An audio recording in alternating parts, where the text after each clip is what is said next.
안녕하십니까. 성경 말씀 읽겠습니다. 열왕기하 4장 17절부터 보겠습니다. 17절. 여인이 과연 잉태하여 돌아오매 엘리사의 말한 대로 아들을 낳았더라. 그 아이가 저기 자라매 하루는 곡식되는 자에게 나아가서 그 아비에게 이르렀더니 그 아비에게 이르되 내 머리야 내 머리야 하는지라. 그 아비가 사환에게 명하여 그 어미에게로 데려가라 하매 곧 어미에게로 데려갔더니 낮까지 어미의 무릎에 앉았다가 죽은지라.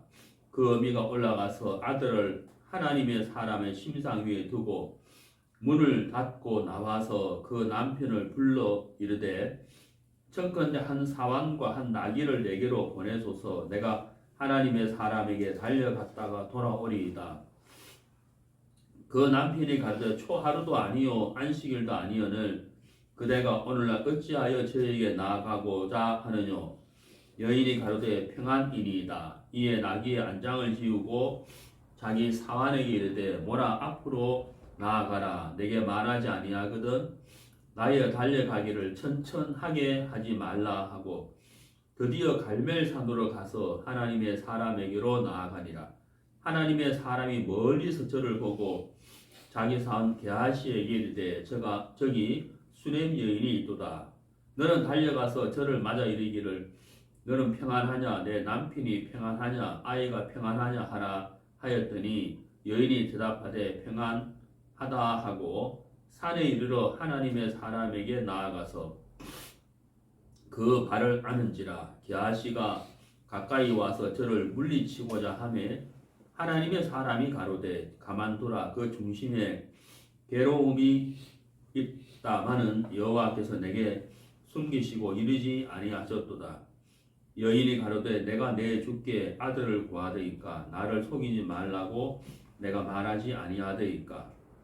엘리사가 게하시에게 이르되 내 허리를 묶고 내 지팡이를 손에 들고 가라. 사람을 만나거든 인사하지 말며 사람이 내게 인사할지라도 대답하지 말고 내 지팡이를 그 아이 얼굴에 놓으라.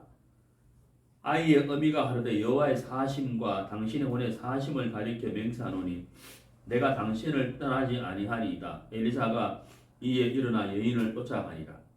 게하시가 저희의 앞서 가서 지팡이를 그 아이 얼굴에 놓았으나 소리도 없고 듣는 모양도 없는지라.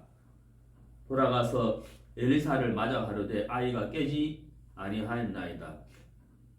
엘리사가 집에 들어가 보니 아이가 죽었는데 자기의 침상에 눕혔는지라. 들어가서는 문을 닫으니 두 사람뿐이라. 엘리사가 여호와께 기도하고 아이의 위에 올라 엎드려 자기 입을 그 입에 자기 눈을 그 눈에 자기 손을 그 손에 대고 그 몸에 엎드리니 아이의 살이 차차 따뜻하더라. 엘리사가 내려서 집 안에서 한번 이리저리 다니고 다시 아이 위에 올라 엎드리니 아이가 7번 재채기 하고 눈을 뜨는지라.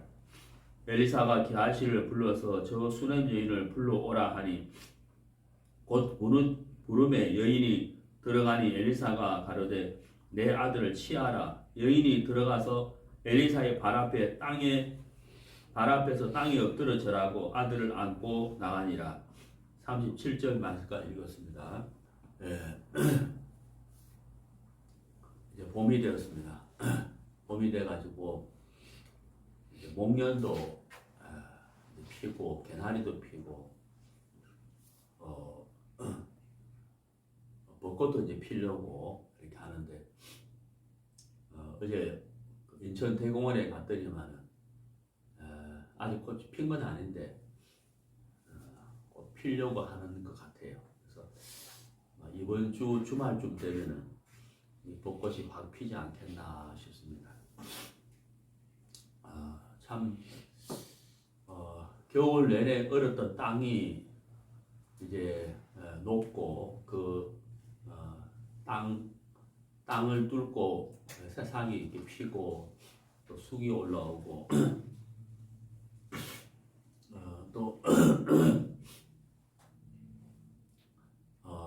그 나무 가지에서 이렇게 새순이 돋고 또 꽃이 피는 걸 보면 참 이렇게 신비해요. 신기하고 정말 생명의 그 신비라는 것이 정말 놀랍다.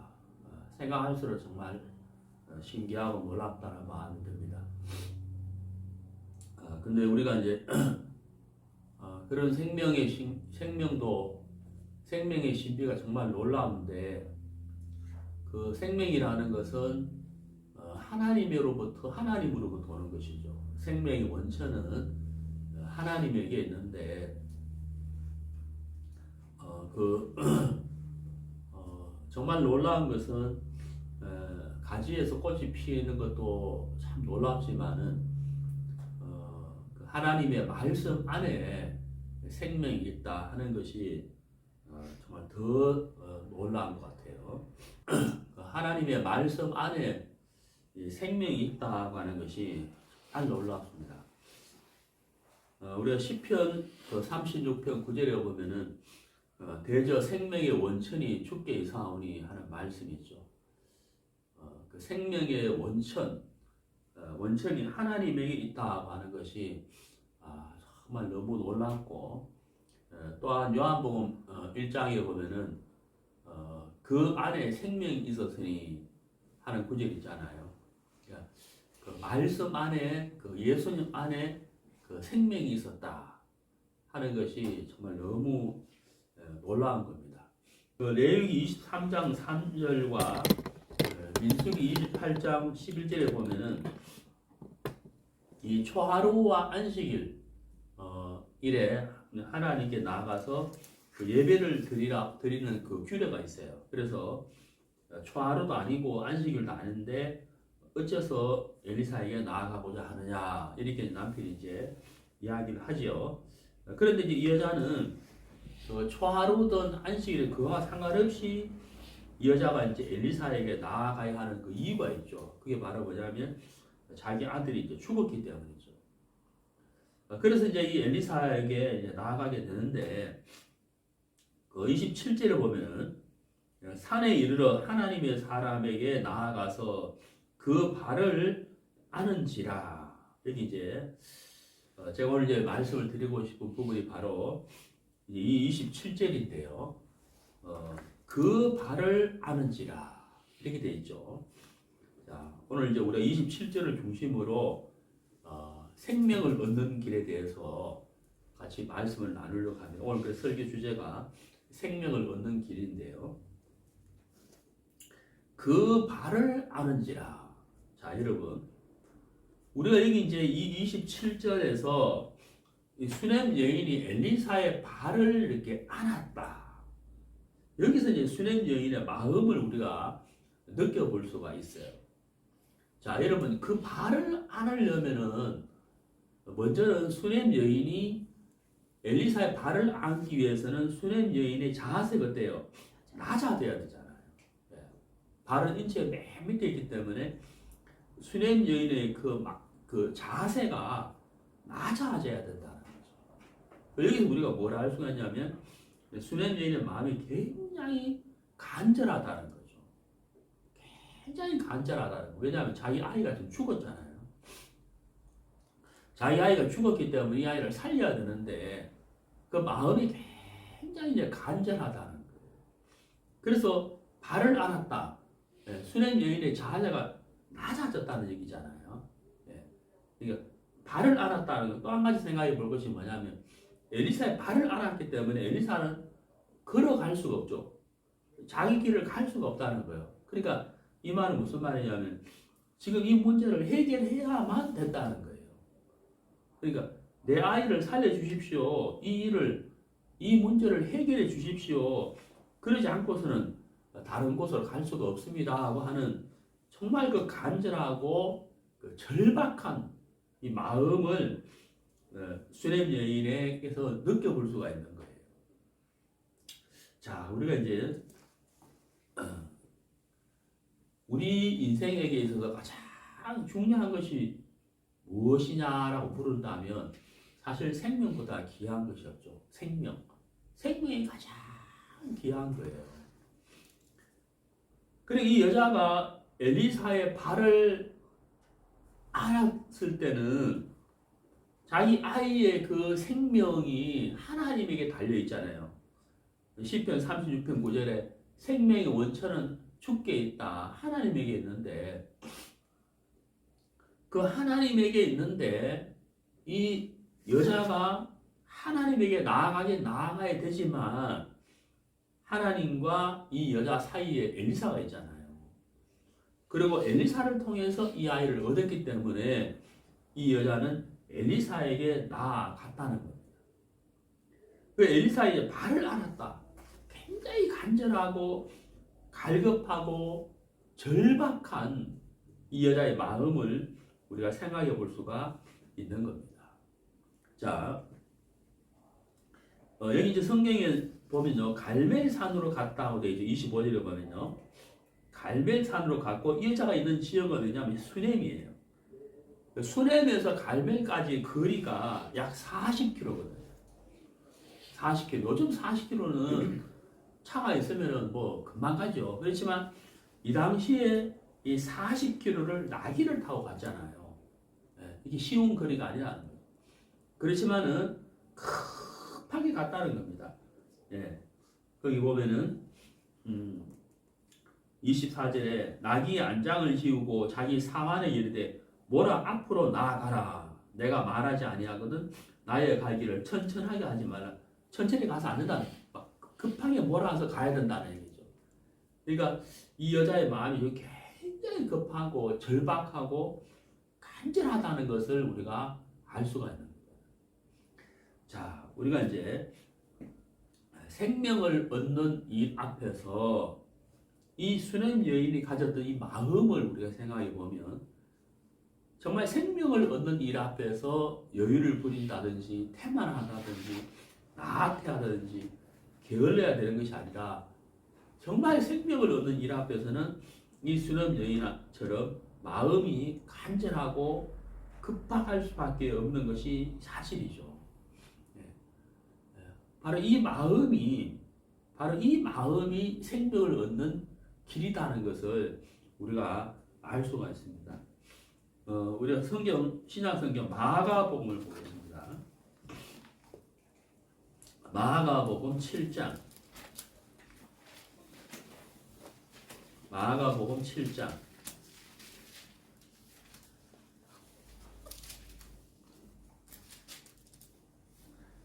25절. 이에 더러운 귀신 들린 어린 딸을 둔 한 여자가 예수의 소문을 듣고 곧 와서 그 발 아래 엎드리니, 여기 이제 발 아래 엎드리니라고 되어 있는데요. 발 아래가 어디예요?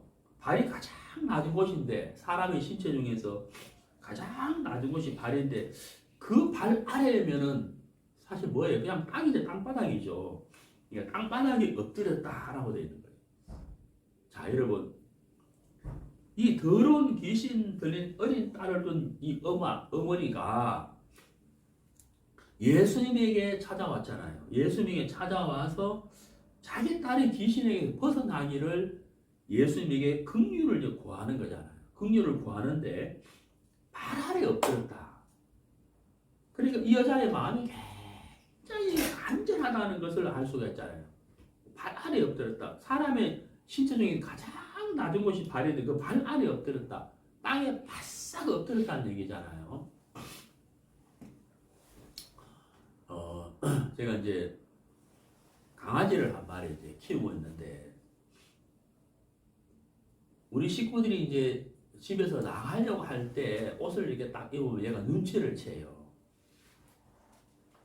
그러면 이제 막 이제 저한테 왔다가 제 안에 갔다가 막 자기를 막 데려가서 하려고 말하는데 말을 못 하는데 느낌이 오잖아요. 이제 데려가라고, 자기를 데려가라고. 그래서 막 아빠를 들고 막 저한테 막 달라붙고 제 안에도 막 달려붙고 그러는데 이제 오늘 너 안 돼, 가면 안 돼 하고 이제 우리가 딱 이제 하거든요. 냉정하게 집에 있어야 돼 하고 기다려 이러면 얘가 그 말을 알아듣는 것 같아요. 그래서 막 눈동자가 막 풀어지면서 시무룩해지면서 그러면 얘가 이제 어떻게 하냐면은 다 발을 모으고, 예? 무릎을 딱 꿇고 저를 가만히 쳐다봐요. 그 꼬비학도 안 하고 가만히 앞발을 모으고 무릎 꿇고 다 쳐다보는데, 그때 쳐다보는 그 눈빛을 이게 안 봐야 돼요. 그 눈빛을 내가 보면 안 돼. 눈빛을 딱 보는 순간 고마 제 마음이 막 약해져 버리거든. 할 수 없다, 데려가자, 일이 되는 거야. 그 눈빛을 보는 순간. 저희 부부가 밥 먹을 때도 그 강아지가 옆에 와가지고 딱 쳐다볼 때 또 발을 딱 모아요. 딱 모으고 딱 쳐다보는 그 눈빛을 보면 안 되거든요. 근데 자연스럽게 봐줘요. 보면 그 개 눈하고 그 강아지 눈빛이 저하고 눈빛이 딱 마주치는 순간 고마제 마음이 약해져 버려요. 그럼 뭐 하나 줘야 되거든요. 제가 이제 그런 그 강아지의 모습을 보면서, 야, 저렇게 막 내가 아니면 먹을 수 없고, 내가 아니면 문을 열어줄 수 없는, 내가 아니면 이 개가 자유를 얻을 수 없는, 먹을 수도 없는 그런 상황이기 때문에 그 눈빛은, 그런 그 간절한 눈빛으로 저를 쳐다보면 제가 막 마음이 약해져 버릴 거예요. 안 돼, 그랬다가도 같이 가자, 이렇게 되는 거예요. 제가 그 강아지를 이렇게 보면서 하나님의 마음은 어떠실까? 오늘 이거 본문에 보면 그 발을 안았다 이렇게 되잖아요. 그 발을 안았다. 이때 이 여자의 그 마음과 이 여자의 그 눈빛에서 엘리사가 무엇을 느낄 수 있었겠어요? 너무 간절한 마음. 너무너무 간절한 마음을 느끼면서 이 엘리사가 모든 것을 주고 싶은 마음을 가졌을 거라는 거예요. 그게 곧 하나님의 마음이다. 그리고 요한 1서에 보면은 하나님은 사랑이시라. 요한 1서 4장에 하나님은 사랑이시라. 우리 너무나도 잘 아는 요한복음 3장 16절 하나님은 세상을 이처럼 사랑하셨다. 하나님은 사랑이라고 되어 있잖아요. 우리가 가진 사랑과 비교할 수 없는 큰 사랑을 가진 하나님을 향하여 이 여자처럼 정말 절박하고 간절한 마음으로 예수님을 바라본다면 예수의 마음이 어떻게 될까? 예. 자, 여기도 보세요. 이 마가복음 7장에 예수님이 이제 두로 지경을 지나가게 돼요. 두로. 이 두로 땅을 가게 되는데 거기서 수르보르기 여인이 예수님에게 나아온 거예요. 이 수르보르기 여인은 자기 딸이 귀신 들려 있는 상태인데 자기 딸로 인해서 굉장한 고통을 당하고 있었거든. 딸은 말할 것도 없었고. 근데 이 여자가 예수님 앞에 나왔을 때 예수님의 발 아래 엎드렸다는 거죠. 얼마나 간절하고 얼마나 절박했는지를 우리가 알 수가 있는 거예요. 자, 성경을 한번 찾아보도록 합시다. 잠언 8장입니다.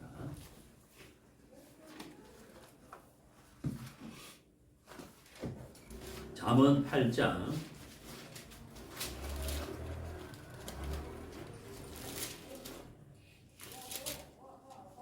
17절 나를 사랑하는 자들이 나의 사랑을 입으며 나를 간절히 찾는 자가 나를 만날 것입니다. 자, 여기 이제 간절이라는 단어가 나왔어요. 간절히. 간절히 찾는 자가 라고 되어 있죠. 간절히 찾는 자. 바로 오늘 읽은 본문과 이 마가복음 7장에 나오는 이 수르보르기 여인이 바로 간절히 찾는 자잖아요. 무슨 문제 앞에서? 생명을 얻는 문제 앞에서는 그 어떠한 것도 내려놓고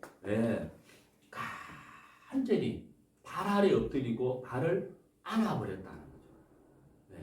위치나 자존심이나 인간적인 모든 것을 내려놓고 버리고 발 아래 엎드렸다. 발을 안았다.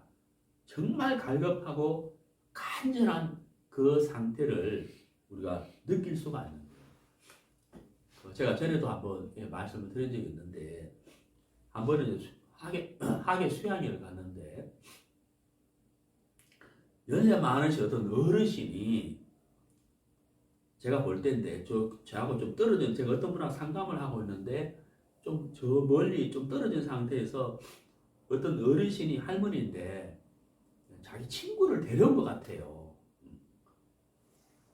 근데 하여튼 뭔가 그 표정을 제가 좀 읽었는데 그 전도해 오신 할머니가 표정을 보니까 말이 좀 막 속상하고 좀 안타까운 어떤 그런 표정이었어요. 그래가지고 상담이 끝나는데 이제 저는 상담하고 있으면 이렇게 봤는데 그 두 할머니가 일어서는데 그 구원받은 할머니 그 전도이신 분이 자기 친구가 구원을 못 받은 것 같아요 느낌이. 그래서 막 시무룩해 하고 막 너무 막 힘이 없어 보이는 거예요. 그래서 제가 이제 저도 이제 상담이 끝났어요. 끝나는데 이제 그 할머니 쪽으로 제가 이제 걸어갔죠. 그래가지고 아이고 어르신 그래 뭐 전도해 오신 것 같은데 그래 뭐 구원을 못 받았습니까? 하니까 구원을 못 받았다. 근데 그날이 이제 수양의 마지막 날이었어요. 그래 그 다음 아침에 이제 수양회가 마쳐지는데 보통 마치는 아침에는 상담할 시간적인 여유가 참 잘 없어요. 그 제가 이제 어르신 내일 아침에 일어나자마자 여기로 모시고 오시면 제가 상담을 해드리겠습니다. 근데 그 말이 떨어지자마자 이 할머니 얼굴에서 소망이 막 넘치는 것 같아요. 내일 이 수양의 마지막 날인데 마지막 아침인데 시간이 여유가 없는데 제가 상담을 해주겠다고 하니까 막 이 할머니가 뭐 얼마나 좋아하는지 몰라요. 막 얼굴에 막 소망이 막 넘치는 것 같아요. 그래 그 다음 아침에 이제 일어나자마자 제가 이제 그 장소에 갔는데 할머니가 와 계시더라고요. 자기 친구 할머니 같이 와. 그래 제가 이제 막 크게 복음을 이제 풀어줬는 거예요. 쭉 풀어주는데 그 할머니가 막 구원을 받은 거예요. 그 전도에 오신 이 어르신이 막 얼마나 좋아하는지 몰라요. 막 너무너무 좋아하시는 거예요. 막 손을 잡고 막 안고 막 그렇게 이렇게 좋아하시는 그 모습을 제가 지금도 잊을 수가 없거든요. 제가 오래전에 제가 경북 영천에서 이제 사역을 시작했어요. 경북 영천에서 사역을 시작했는데 88년에 이제 시작을 했는데 89년인지 90년인지 89년 같은데 대학생이 하나가 구원을 받았어요. 젊은 형제가 대학생 형제가 구원을 받았는데 자기 여동생이 경북 영주에서 중학교 3학년인데 이제 경북 영주에서 중학교를 다니고 있었어요. 근데 주말이면 이제 영천으로 오는 거예요. 부모님이 영천에 계시니까. 그 형제가 이제 구원을 받았는데 자기 여동생이 이제 주말이 돼가지고 자기 집에 왔는데 저한테 미리 아무 얘기하지 않고 아침 6시에 누가 문을 두드리더라고요. 아침 6시에. 그래서 나가보니까 그 형제가 자기 여동생을 데리고 온 거예요. 복음 전해달라고. 미리 아무 이야기도 안 했어요. 그 아침 6시니까 저도 정신이 이제 맑지가 않는데 자기 여동생 주말이라서 왔는데 복음 전해달라고. 그래가지고 이제 그 여동생을 앉혀놓고 복음을 전했는데 그 여동생이 이제 구원을 받은 거예요. 자, 정말 그 한 영혼, 한 생명을 향해서 정말 이 생명이 이 한 사람의 영혼이 구원을 받아서 하나님이 주시는 그 영생을 얻어야 된다 하는 그 갈급한 그 마음이 전달된 거잖아요. 너무 갈급한 마음이니까 제가 어떤 시간적인 여유가 있냐 이게 아니라 저도 시간을 내어야 되는 거예요. 너무 갈급하기 때문에. 예수님이 지금 이 수로보니게 여인이 자기 발 앞에 엎드려 있는 이 모습과 그 여인의 그 모습과 눈빛에서 예수님이 무엇을 느꼈겠냐는 거예요. 너무나도 절박하고 갈급한 그 마음을 예수님이 느꼈다는 거예요. 그럼 예수님 어떻게 해야 되겠어요? 당연히 자기 그 여인의 딸의 소원을, 그 여인의 소원을 들어줄 수밖에 없는 거잖아요. 이 엘리사가 이 수렴 여인이 자기 발을 안았을 때 이 엘리사가 마음이 어떻겠어요? 엘리사가 바로 예수님의 그림자인데 이 엘리사가 어떠했냐는 거예요. 어떻게 해야 되냐는 거예요. 그 아이의 병을, 그 아이를 살려야 되는 거죠. 살려줄 수밖에 없는 거라는 거예요. 자, 야고보서 5장을 보겠습니다. 야고보서 5장. 야고보서 5장 17절. 엘리야는 우리와 성정이 같은 사람이로되 저가 비오지 않기를 간절히 기도한즉 3년 6개월 동안 땅에 비가 아니오고 다시 기도한즉 하늘이 비를 주고 땅이 열매를 내었느니라. 자, 여기 이제 우리가요 좀 소망이 되는 말씀인데 여기 우리와 성정이 같은 사람이로되 이렇게 돼 있잖아요. 이게 왜 우리에게 소망이 되느냐 하면 엘리야나 엘리사가 우리보다 특별한 사람이 아니라는 뜻이에요. 우리와 성정이 같다는 말은 우리와 같은 사람이다. 우리와 같은 평범한 사람이다. 이런 뜻이거든요. 그 엘리야가 우리보다 뭐 특별한 사람이 아니라는 거예요. 우리와 같은 사람이라는 거예요. 근데 간절히 기도하되라고 되어 있잖아요. 그러니까 이 말은 무슨 말이에요? 누구든지, 그렇죠? 누구든지 하나님께 긍휼을 구하면, 누구든지 하나님께 간절히 나아가면, 하나님께 은혜를 구하면 이런 뜻이란 말이에요.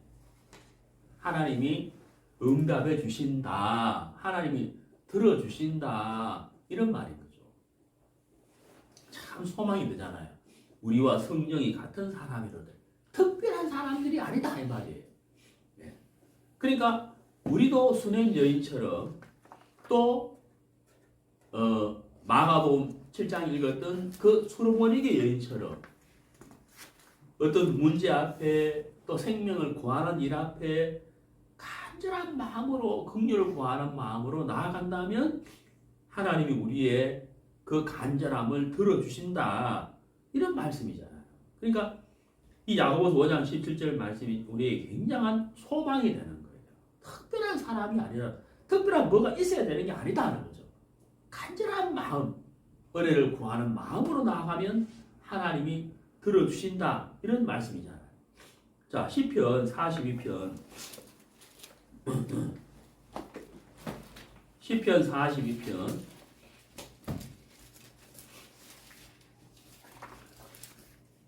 시편 42편 1절 하나님이여 사슴이 시냇 물을 찾기에 갈급함 같이 내 영혼이 주를 찾기에 갈급하니이다. 여기 이제 사슴이 나와 있는데 왜 사슴이 나와 있을까? 제가 찾아봤거든요. 찾아보니까요. 그 팔레스타인 지역의 1년의 강우량이 600ml래요. 600ml. 강수량 굉장히 적은 거거든요. 600ml가. 그 첫 번째가 이게 문제고 비가 적다는 거예요. 강수량이 굉장히 비가 적게 온다는 거예요. 비가 적게 오니까 물이 없다 이거예요. 그 두 번째 문제가 뭐냐면 이 중동 지역의 땅은요. 물이 고이는 땅이 아니에요.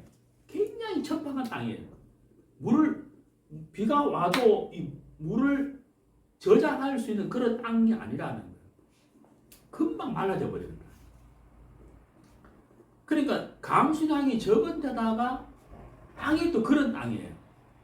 그런데 세 번째가 또 무슨 문제가 있냐면 사슴은 다혈질 동물이래요. 열이 많다.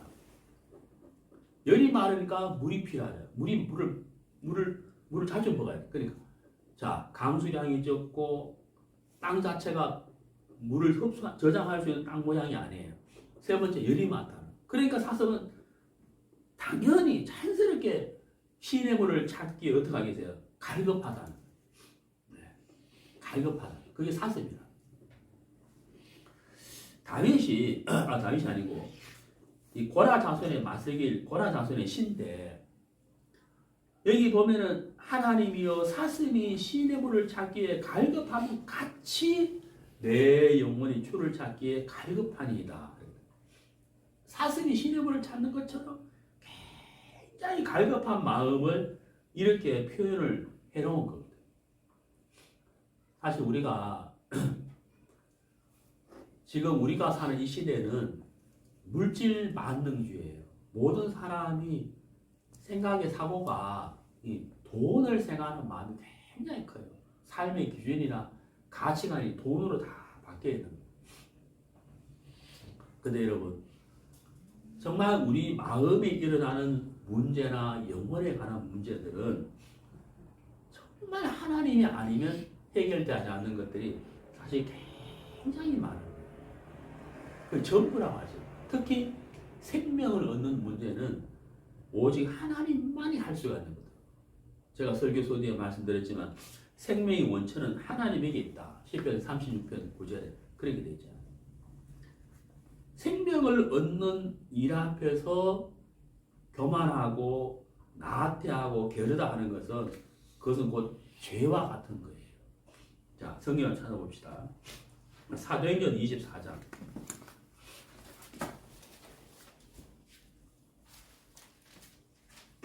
사도행전 24장.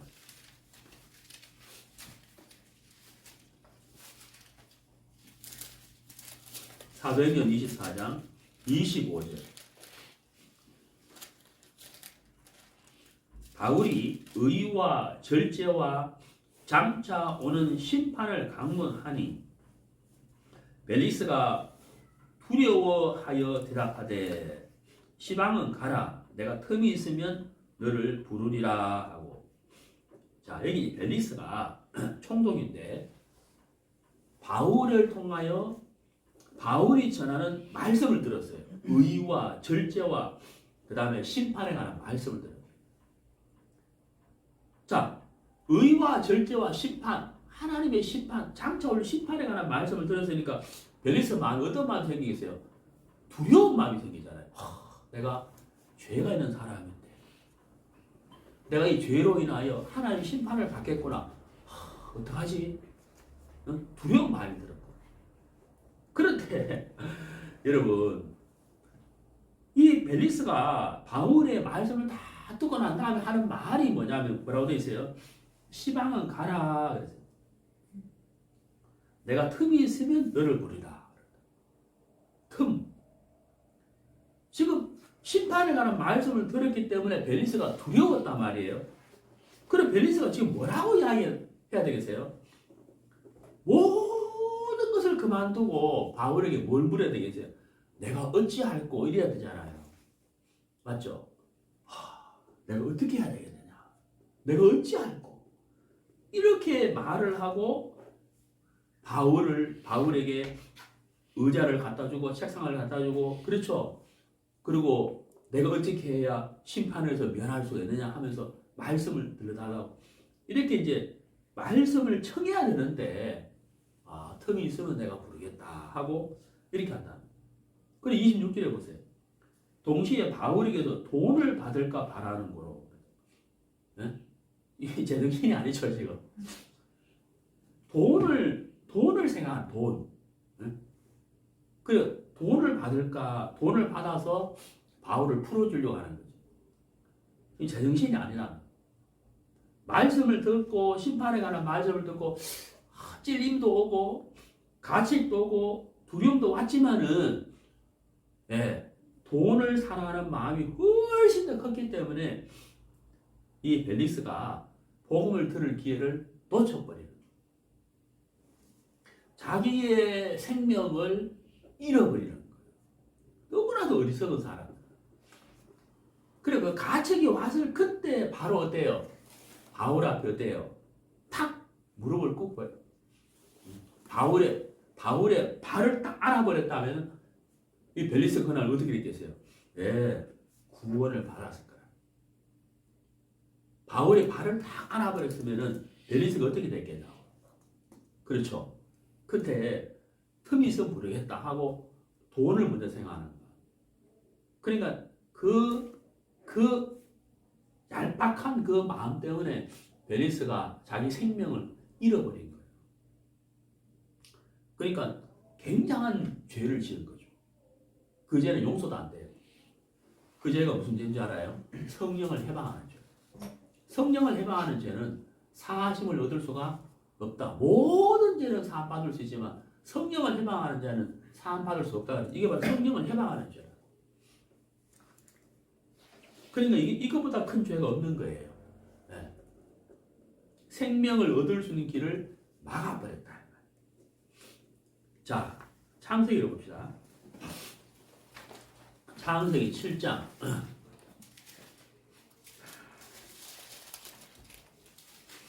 10절.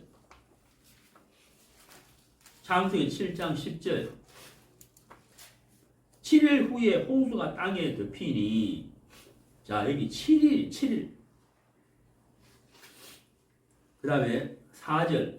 지금부터 7일이면 내가 40주야의 땅에 비를 내려. 여기 7일이라는 말씀이 나와요. 7일. 자, 노아가 방주를 다 짓고 동물들을 방주 안으로 다 넣고, 예, 그리고 문을 닫은 것이 아니고 문을 열어놨어요.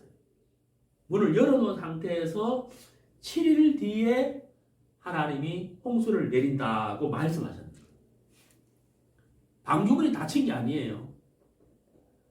노아의 가족들과 짐승들이 방주 안으로 다 들어가고 난 다음에 7일 뒤에라고 말씀하셨다고. 7일 뒤에 홍수를 내리겠다 라고 말씀을 하셨는 거예요. 자, 여러분, 하나님이 7일이라는 시간을 주셨어요. 왜 7일이라는 시간을 주셨을까요? 예? 여러분, 그 16절 보세요. 들어간 것들은 모든 것의 암수라. 하나님이 그에게 명하신 대로 들어가며 여호와께서 그를 닫아 넣으시니라. 7일 뒤에 방주문이 닫혔어요. 그 7일이라는 시간을 주셨잖아요. 자, 그럼 생각해봐요. 노아가 방주를 짓는 시간이 정확하게는 알 수 없지만 약 120년이라고 성경학자들은 말하고 있거든요. 그 긴 시간 동안 노아가 방주를 지을 때 노아를 조롱하고 노아를 무시하고 노아에게 돌을 던지고 해방을 하고 방해를 하고 그렇게 했다 할지라도 7일 동안 문을 열어놨을 때 방주 안에 들어갔다면 그 사람 어떻게 됐을까요? 예, 홍수의 심판에서 그 사람은 건짐을 받았을 거예요. 건짐을 받았을 거예요. 그런데 여러분, 누가복음 17장을 보세요.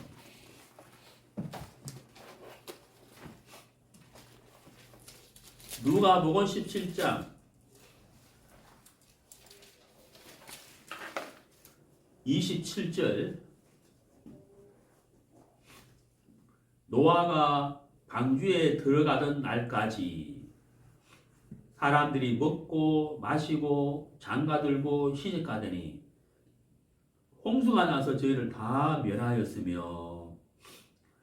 자, 여기 이제 보면요, 방주에 들어가던 날까지. 그러니까 이제 이게 참 우리에게 주는 그 교훈이죠. 들어가던 날까지 다 들어가고 7일이라는 시간을 주어도 사람들은 여전히 뭐 했다는 거예요. 예, 먹고 마시고 장가들고 시집갔다. 먹고 마시고 장가고 이게 잘못된 게 아니라 이게 무슨 말이에요? 여전히 자기 일상대로 살았다 이 말이에요. 여전히 자기 삶을 살았다 이 말이거든요. 여전히 자기 삶을 살면서 방주에 관심을 갖지 않고 노아가 전하는 말씀에 귀를 기울이지 않았다 이 말이거든요. 예. 그 발을 안기는커녕 쳐다보지도 않았다 이런 말이잖아요. 예수님에게 눈길도 주지 않고 예수님의 말씀에 귀도 기울이지 않았다 이런 표현이 되는 거예요. 예. 자, 예레미야 21장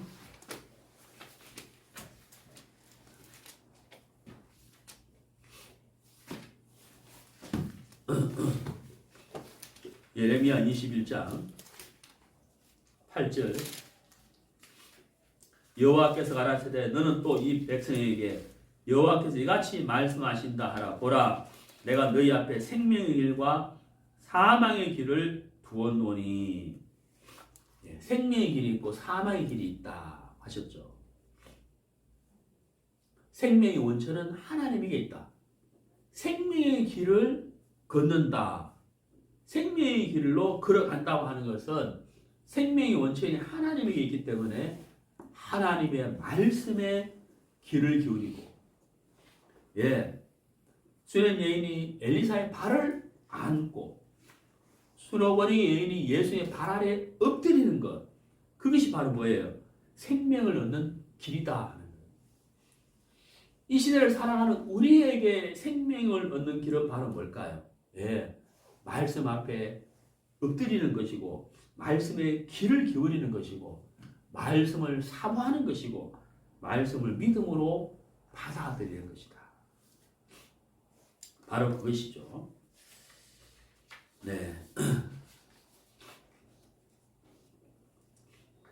자, 열왕기하 4장. 죄송합니다. 신약성경 베드로전서 3장입니다. 베드로전서 3장.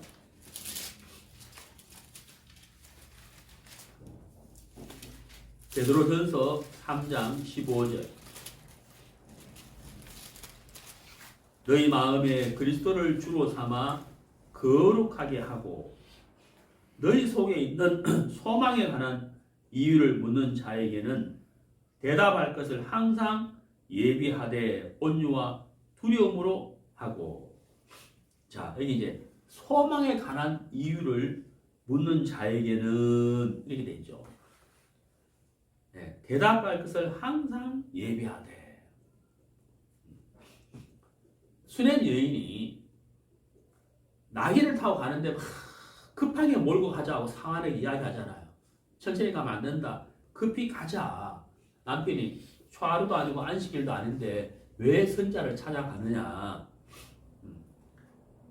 이 수렘 여인의 마음이 굉장히 갈급하잖아요. 그때 이 수렘 여인의 소망은 딱 하나밖에 없었죠. 바로 엘리사에게 가야 된다. 그렇죠. 엘리사에게 가야 된다. 그 엘리사를 만나자마자 엘리사의 발을 안아버렸다는 거죠. 소망은 엘리사에게 있는 거예요. 이 엘리사가 하나님에게 긍휼을 구해서 이 생명을 얻어야 되는 거예요. 자, 술모르기 여인이 예수의 발 아래 바싹 엎드린 이유는 소망은 예수님에게 있는 거예요. 예수님의 입에서 나오는 그 말씀으로 인해서 자기 딸이 귀신에게서 나을 수가 있다. 벗어날 수가 있다. 자, 너희 마음에 그리스도를 주로 삼아 거룩하게 하고 너희 속에 있는 소망에 관한 이유를 묻는 자에게 대답할 것을 항상 예비하라. 우리가 무엇을 대답해야 할 것이냐? 바로 예수 그리스도. 우리가 예수님과 가깝고 예수님에게 묻고 예수님이 하신 말씀을 듣고 믿음을 가졌을 때 바로 그것이 우리의 소망이 되는 거예요. 노아는 그 눈에 보이는 것, 아무것도 없었지만 믿음의 눈으로 본 것은 바로 무엇이었을까요? 온 세상이 물로 다 멸망당하는 것을 노아는 봤어요. 그래서 소망은 방주밖에 없었는 거예요. 방주밖에 없었는 거예요. 방주에 들어가야 되는 거예요. 바로 이 시대에 수많은 사람들이 물질적인 여유와 풍성을 누리고 있어요. 못 먹는 사람 누가 있습니까? 다 먹고 마시고 좋은 차를 타고 다니고 좋은 집에 살고 있고 다 여유롭게 살아가고 있어요. 그렇지만 귀신 들린 귀신 들린 그 딸처럼 또 죽은 아이처럼 하나님 앞에서 그 영혼이 죽어 있고 마귀에게 잡혀 있고 죄에 잡혀 있고 율법의 저주 아래 잡혀서 벗어나지 못하는 자유를 누리지 못하는 사람들이 굉장히 많다고 하는 사실인 거예요. 자, 우리 구약성경 아모스 8장을 보겠습니다. 구약성경 아모스 8장 구약성경 1282페이지 아모스 8장 11절 주 여호와께서 가라사대 보라 날이 이를지라 내가 기근을 땅에 보내리니 양식이 없어 주님이 아니며 물이 없어 가람이 아니요 여호와의 말씀을 듣지 못한 기간이라. 사람이 이 바다에서 저 바다까지 북에서 동까지 비틀거리며 여호와의 말씀을 구하려고 달려 왕래하되 얻지 못하리니 그날의 아름다운 처녀와 젊은 남자가 다 갈하여 피곤하리라. 갈하여 피곤하리라. 갈하여 피곤하리라. 마음이 너무 공고하다는 거예요. 사슴이 열이 많은 짐승인데 물은 없고 강수량은 적고 땅은 척박하고 그러니까 그 사슴이 물을 찾아서 막 다니잖아요. 물 없으면 죽으니까. 그렇게 갈급한 사슴처럼 갈급한 마음으로 내가 여호와를 구하고 찾고 있습니다 하는 시편의 그 노래처럼 많은 사람들이 물질적인 여유와 축복을 가지고 누리고 살지만 무엇 때문에 갈급하고 무엇 때문에 공부하고 무엇 때문에 인생이 괴로우냐, 무엇 때문에 피곤하냐, 말씀을 듣지 못한 것 때문이다. 복음을 듣지 못한 것 때문이다 하는 것이죠. 이걸 구원받은 우리는 알고 있다는 거예요. 무슨 말인지 아시죠? 구원받은 우리는 알고 있다는 거죠. 마치 우리 구원받은 그리스도인이 누구와 같으냐 하면 바로 수르보닉의 여인과 또 열왕기하 4장 오늘 읽은 본문의 말씀처럼 수땉 여인과 같다는 거예요. 우리 주위에 수많은 사람들이 가라고 피곤한 인생을 살고 있는 거예요. 근데 그들은 모르죠. 뭐 때문에 가라고 피곤한지를 모르잖아요. 우리는 알고 있다. 그러니까 그 사람들이 하나님 앞에 나아가서 예수님의 발 아래 엎드릴 수는 없는 거예요. 왜? 모르기 때문에. 그렇죠? 모르기 때문에 엎드릴 수가 없다는 거예요. 그럼 누가 엎드려야 되겠어요? 아는 우리가 엎드려야 된다.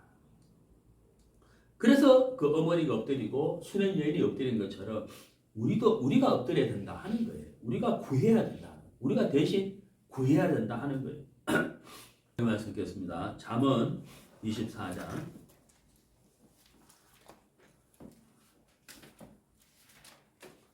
잠언 24장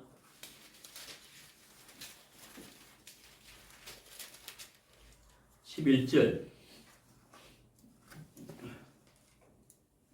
너는 사망으로 끌려가는 자를 건져주며 살육을 당하게 된 자를 구원하지 않으시 말라. 살육을 당하게 된 자를 구원하라 이 말이죠. 자, 우리가 이제 우리는 알고 있다. 구원받고 거듭났기 때문에 왜 인생이 가라고 피곤한지를 알고 있는 거예요. 자, 그래서 우리가 수땉 여인처럼 또 수르보닉의 여인처럼 우리가 예수의 발 아래 엎드리고 예수의 발목을 안고 우리 자신의 영혼을 위한 것뿐만 아니라 우리 주위에 많은 잃어버린 자들 생명을 얻는 길, 그 길을 위해서 우리가 하나님께 나아가고 은혜를 구하고 우리가 말씀을 전하고 그래서 한 사람 한 사람을 우리가 건져야 된다 하는 것입니다. 그것이 바로 우리의 사명이라는 거죠. 사명.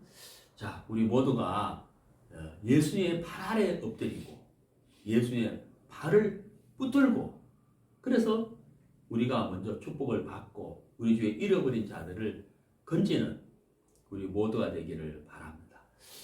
오늘 제가 비염이 심해서 좀 중간중간 연결이 매끄럽지 못하게 된 것은 죄송하게 생각합니다. 네, 감사합니다.